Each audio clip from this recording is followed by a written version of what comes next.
Matthieu, chapitre 22. Jésus, prenant la parole, leur parla de nouveau en parabole, et il dit : « Le royaume des cieux est semblable à un roi qui fit des noces pour son fils. Il envoya ses serviteurs appeler ceux qui étaient invités aux noces, mais ils ne voulurent pas venir.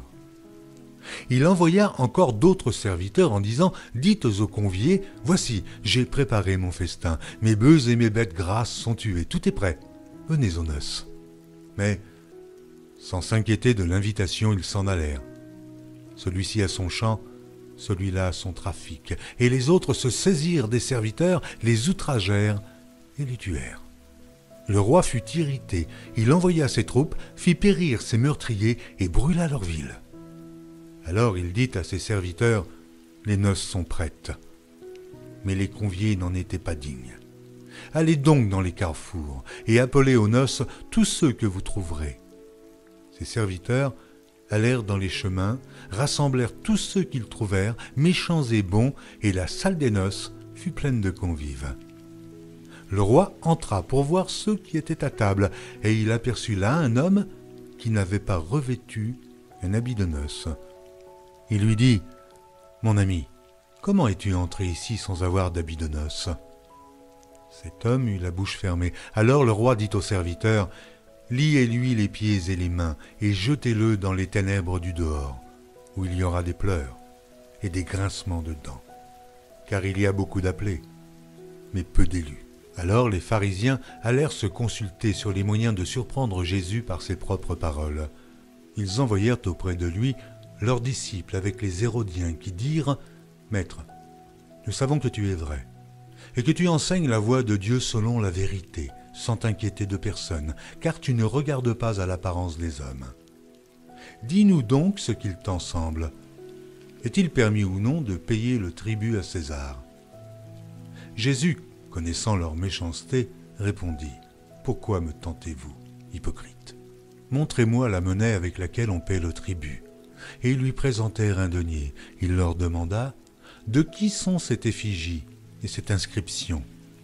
« De César, lui répondirent-ils. Alors il leur dit : « Rendez donc à César ce qui est à César, et à Dieu ce qui est à Dieu. » Étonnés de ce qu'ils entendaient, ils le quittèrent et s'en allèrent. Le même jour, les Sadducéens, qui disent qu'il n'y a point de résurrection, vinrent auprès de Jésus et lui firent cette question. « Maître, Moïse a dit : si quelqu'un meurt sans enfant, son frère épousera sa veuve et suscitera une postérité à son frère. Or, il y avait parmi nous 7 frères. Le premier se maria et mourut, et, comme il n'avait pas d'enfant, il laissa sa femme à son frère. Il en fut de même du second, puis du troisième, jusqu'au 7e. Après eux tous, la femme mourut aussi. À la résurrection, duquel des 7 sera-t-elle donc la femme ? Car tous l'ont eue. » Jésus leur répondit : « Vous êtes dans l'erreur, parce que vous ne comprenez ni les Écritures, ni la puissance de Dieu.